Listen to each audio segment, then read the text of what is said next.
నమస్తే, నా పేరు ప్రశాంతి. సీన్ న్యూస్ కు స్వాగతం. ముందుగా హెడ్లైన్స్ చూద్దాం. అక్టోబర్ 2 నాటికి ఎక్కడా చెత్త కనిపించకూడదు. స్వచ్ఛాంధ్ర ర్యాలీలో సీఎం చంద్రబాబు నాయుడు. P4తో పర్యాటక అభివృద్ధికి నాంది. పక్షుల పండుగ ప్రారంభంలో పందుల. సినీ కార్మికులను అన్ని విధాలా ఆదుకుంటా రాష్ట్ర కార్మిక శాఖ మంత్రి వాసంశెట్టి సుభాష్. వామపక్షాలు దళిత సంఘాల నిరసన. అమిత్ షా గో బ్యాక్ అంటూ నిర్బ్యాన్. చీపురు పట్టిన ఎమ్మెల్యే ఆదిరెడ్డి శ్రీనివాస్. స్వచ్ఛాంధ్ర దివస్ లో భాగంగా శ్రమదానం. స్వచ్ఛాంధ్ర సాధనకు చెయ్యి కలిపి కలిసికట్టుగా ముందుకు సాగుదామని, అందుకోసం ప్రతి నెల 3వ శనివారం ఉద్యమ స్ఫూర్తితో కార్యక్రమాలను నిర్వహిద్దామని చంద్రబాబు పిలుపునిచ్చారు. వైఎస్ఆర్ జిల్లా మైదుకూరులో స్వర్ణాంధ్ర స్వచ్ఛాంధ్ర కార్యక్రమాన్ని సీఎం ప్రారంభించారు. ఆయన మాట్లాడుతూ దేశం పరిశుభ్రంగా ఉండాలని గాంధీజీ తప్పించారు. ప్రధాని మోడీ సారథ్యంలో స్వచ్ఛ భారత్ కార్యక్రమానికి శ్రీకారం చుట్టాం. స్వచ్ఛ భారత్ మిషన్కు 10 మంది ముఖ్యమంత్రులతో కమిటీని ఏర్పాటు చేసి నన్ను కన్వీనర్గా నియమించారు. మా నివేదిక మేరకు కేంద్ర స్వచ్ఛ భారత్ కార్పొరేషన్ను తెచ్చింది. గతంలో ఏ ఊరు వెళ్లినా చెత్తాచెదారం కనిపించేవి. మహిళల ఆత్మగౌరవం కోసం మరుగుదొడ్లు కట్టించామని సీఎం చెప్పారు. నెలలో 3వ శనివారం స్వచ్ఛ కార్యక్రమాలను చేపట్టాలి. ఆ రోజు ఉద్యోగులు కార్యాలయాల విధులు నిర్వహించాల్సిన అవసరం లేదు. విద్యార్థులు తరగతులకు వెళ్లాల్సిన పని లేదు. పరిశుభ్రత విషయమై మంచి అలవాట్లను అలవర్చుకునేందుకు ప్రతి ఒక్కరూ కృషి చేద్దామని సీఎం అన్నారు. అంతకుముందు మైదుకూరులో చంద్రబాబు సారథ్యంలో స్వచ్ఛాంధ్ర పేరిట భారీ ర్యాలీ నిర్వహించారు. అనంతరం ప్రజలతో సీఎం ప్రతిజ్ఞ చేయించారు. వైకాపా ప్రభుత్వం చేతగానితనం కారణంగా పట్టణాల్లో 85 లక్షల టన్నుల చెత్త పేరుకుపోయింది. అక్టోబర్ 2 నాటికి చెత్త కనిపించరాదని పురపాలక శాఖను ఆదేశించాం. అందుకోసం డ్రోన్లను వినియోగిస్తాం. చెత్త నుంచి సంపదను సృష్టిస్తామని సీఎం వివరించారు.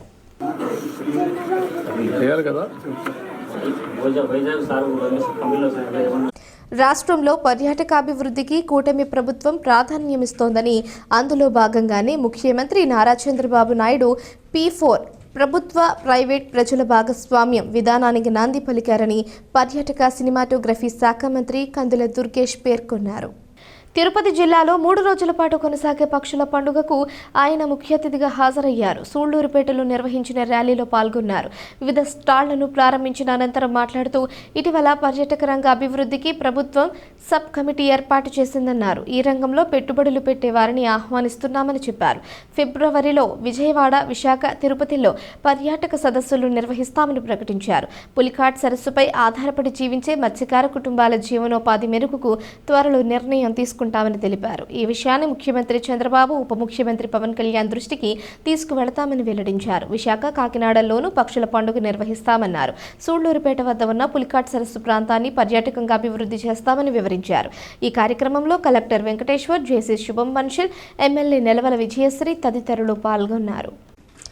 AP digital film cine and TV workers mutually aided cooperative housing building society నూతన కార్యవర్గ ప్రమాణ స్వీకార కార్యక్రమం రాజమండ్రి ఆనం కళా కేంద్రంలో Andhra Pradesh film industry employees federation అధ్యక్షులు తోరం రాజా ఆధ్వర్యంలో ఆదివారం ఘనంగా జరిగింది.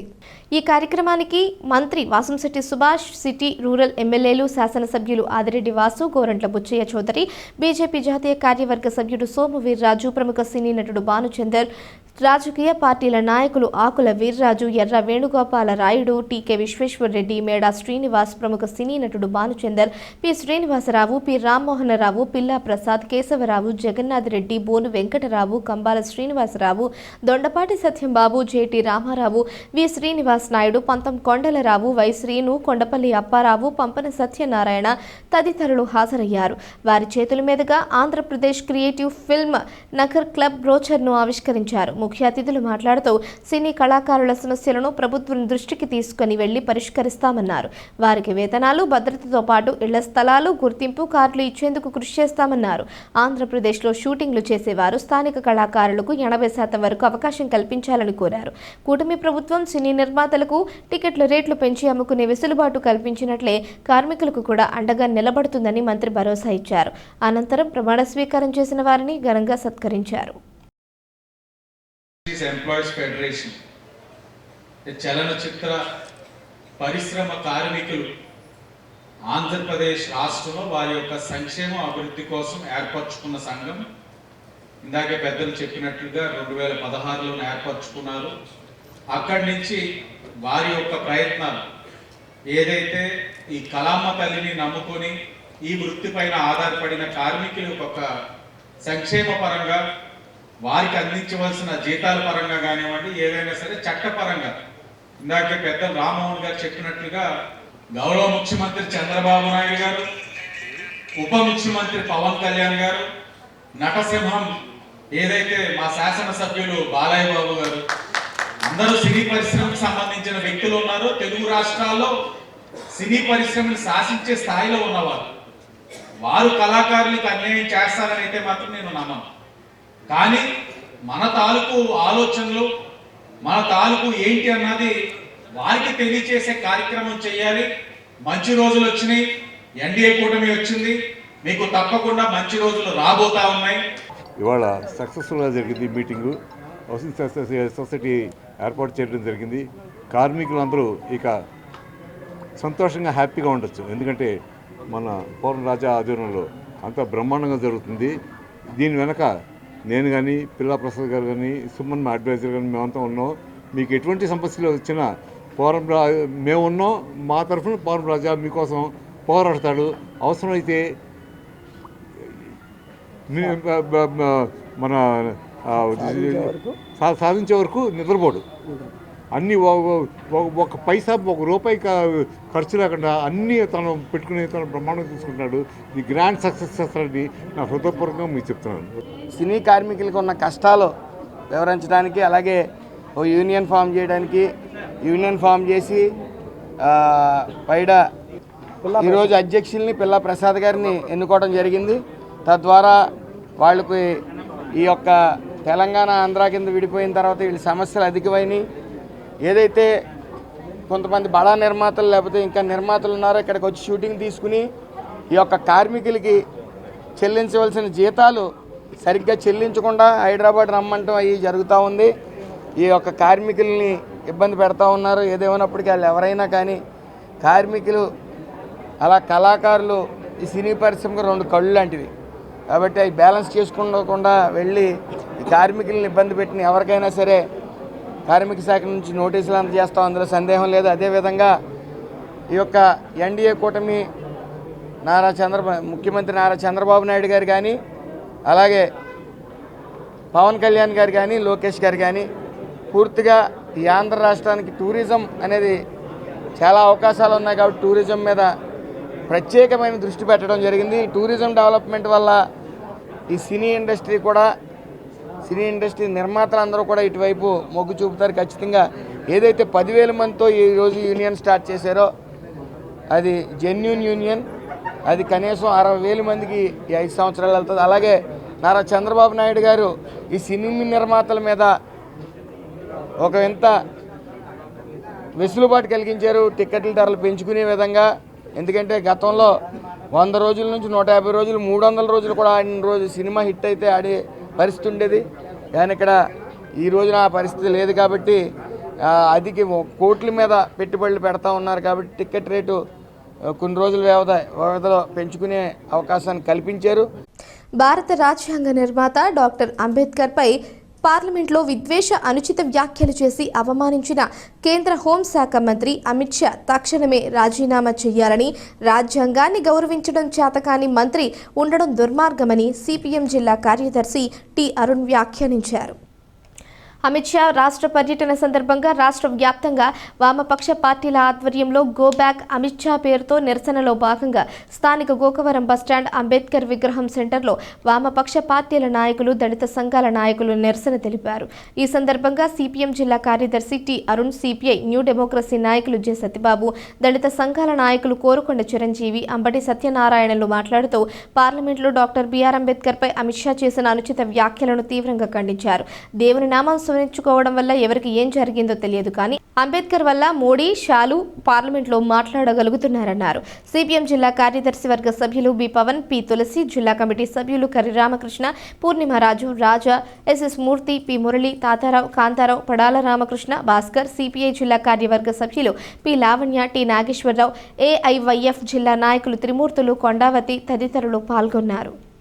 భారత రాజ్యాంగం ఏర్పడి 75 సంవత్సరాల సందర్భంలో ఇవాళ భారత రాజ్యాంగ నిర్మాత ఈ దేశంలో అట్టడుగు వర్గాల కోసం తన యావత్ జీవితాన్ని ధారపోసినటువంటి మహనీయుడు డాక్టర్ బాబాసాహెబ్ అంబేద్కర్ పట్ల భారత పార్లమెంటు వేదికగా ఇవాళ రాజ్యాంగం మీద ప్రమాణం చేసి కేంద్ర హోంశాఖ మంత్రి అయినటువంటి అమిత్ షా అత్యంత అవమానకరమైన రీతిలో అనుచితమైన వ్యాఖ్యలు చేయడాన్ని దేశ ప్రజానీకం తీవ్రంగా ఖండిస్తూ ఉంది.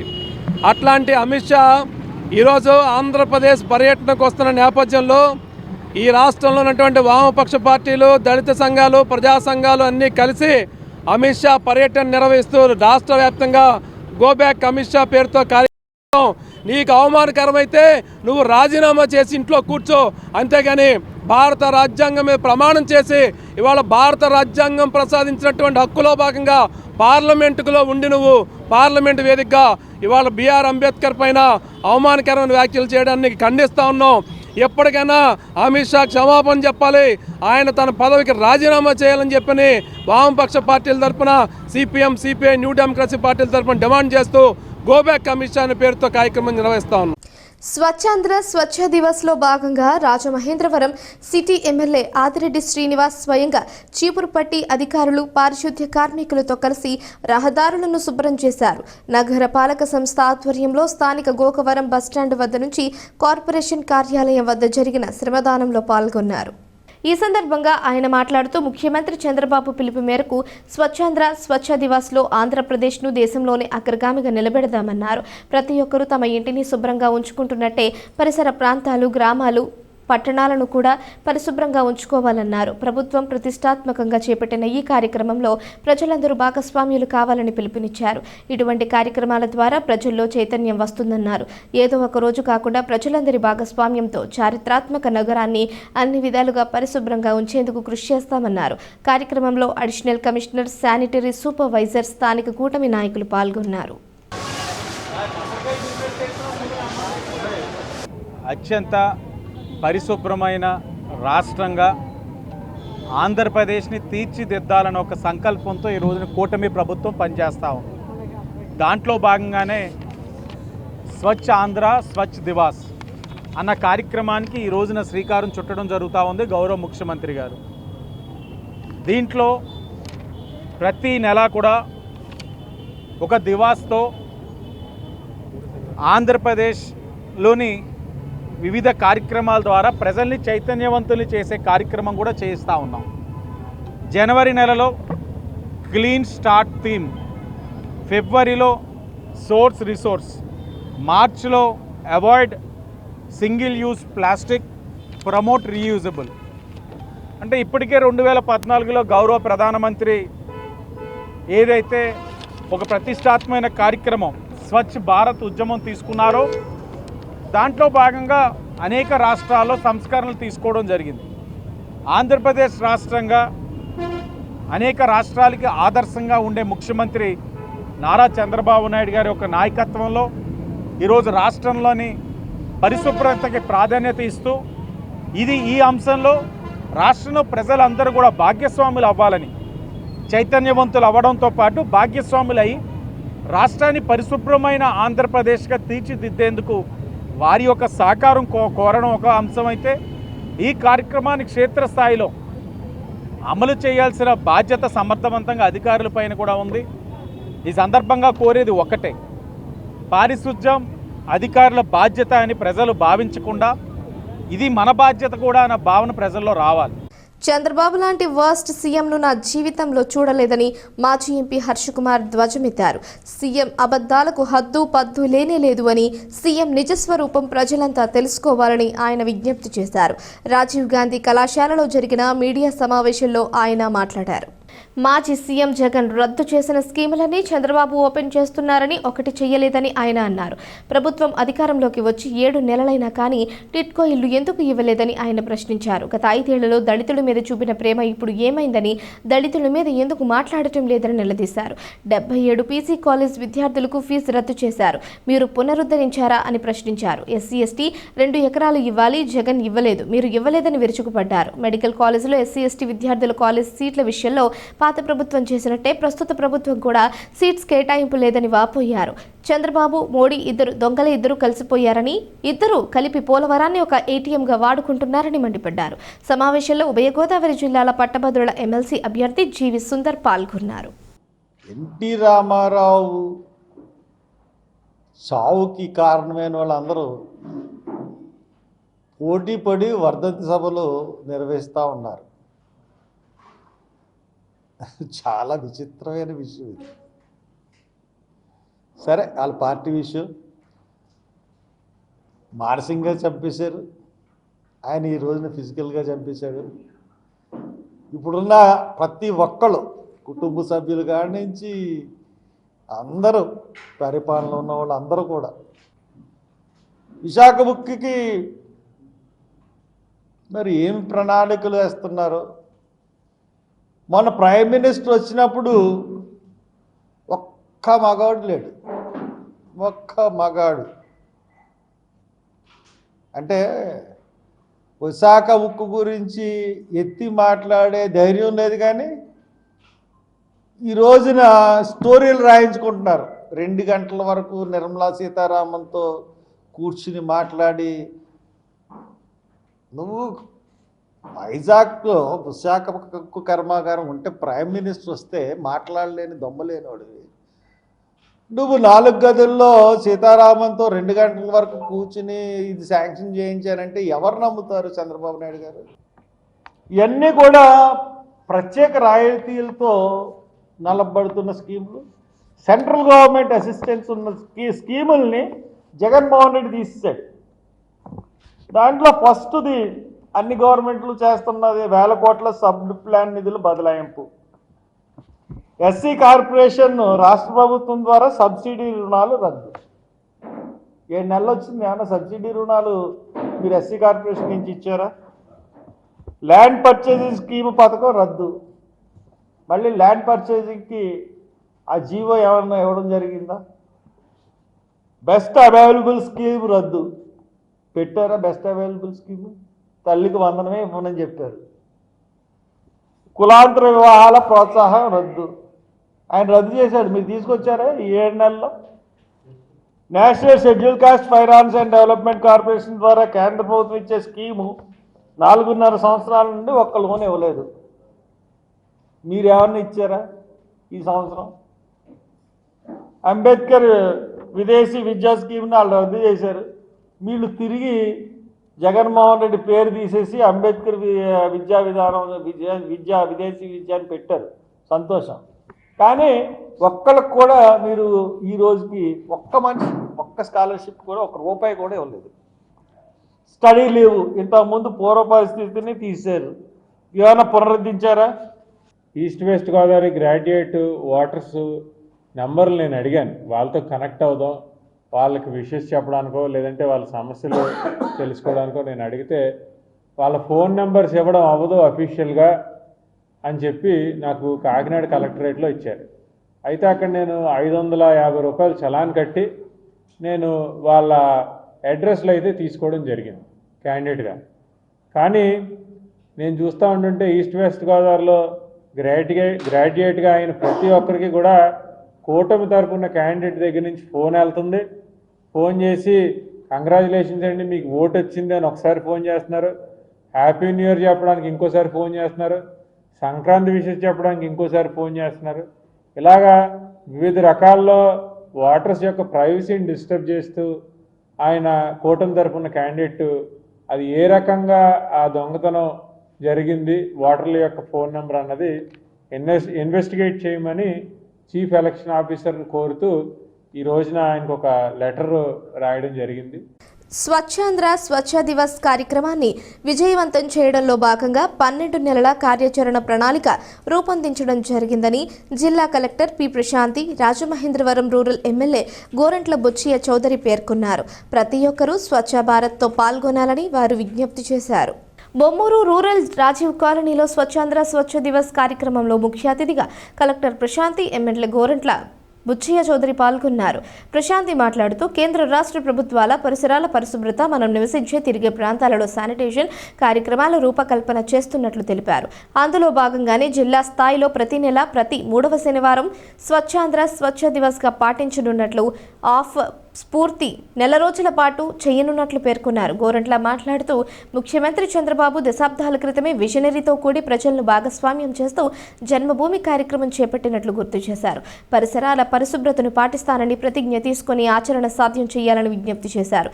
ఇన్ఛార్జి జిల్లా గ్రామ పంచాయతీ అధికారి M Nagalatha, MPDO D Srinivasarao, Dhavaleswaram CI Ganesh, EOPRD Armstrong, panchayat కార్యదర్శి జి వెంకట్రావు పాల్గొన్నారు.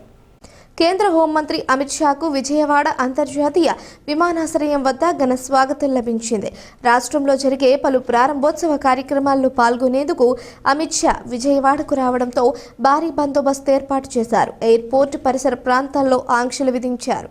ఢిల్లీ నుంచి ప్రత్యేక విమానంలో వచ్చిన ఆయనకు కేంద్ర సహాయ మంత్రులు బండి సంజయ్, భూపతిరాజు శ్రీనివాస్ వర్మ, భాజపా రాష్ట్ర అధ్యక్షురాలు ఎంపీ దగ్గుపాటి పురంధేశ్వరి, రాష్ట్ర మంత్రులు నారా లోకేష్, అనిత, నాదెండ్ల మనోహర్, పార్థసారథి, సత్యకుమార్, సుభాష్, బాల వీరాంజనేయ స్వామి, అచ్చెన్నాయుడు, అనగాని సత్యప్రసాద్, ఎంపీలు కేసినేని శివనాథ్, వల్లభనేని బాలశౌరి, పలువురు ఎమ్మెల్యేలు, కిసాన్ మోర్చా రాష్ట్ర అధ్యక్షుడు చిగురుపాటి కుమారస్వామి, బీజేపీ, తెదేపా, జనసేన పార్టీల నేతలు స్వాగతం పలికారు. అనంతరం అమిత్ షా రోడ్డు మార్గంలో ఉండవల్లిలోని సీఎం చంద్రబాబు నివాసానికి బయలుదేరి వెళ్లారు. వార్తలు ముగించే ముందు హెడ్లైన్స్ మరోసారి. అక్టోబర్ 2 నాటికి ఎక్కడా చెత్త కనిపించకూడదు, స్వచ్ఛాంధ్ర ర్యాలీలో సీఎం చంద్రబాబు నాయుడు. P4తో పర్యాటక అభివృద్ధికి నాంది, పక్షుల పండుగ ప్రారంభంలో కందుల. సినీ కార్మికులను అన్ని విధాలా ఆదుకుంటా, రాష్ట్ర కార్మిక శాఖ మంత్రి వాసంశెట్టి సుభాష్. వామపక్షాలు, దళిత సంఘాల నిరసన, అమిత్ షా గో బ్యాక్ అంటూ నిర్బ్యాన్. చీపురు పట్టిన ఎమ్మెల్యే ఆదిరెడ్డి శ్రీనివాస్, స్వచ్ఛాంధ్ర దివస్ లో భాగంగా శ్రమదానం. ఈ వార్తలు ఇంతటితో సమాప్తం. తిరిగి ప్రసారమయ్యే సీన్ న్యూస్లో మళ్ళీ కలుసుకుందాం. అంతవరకు సెలవు. నమస్కారం.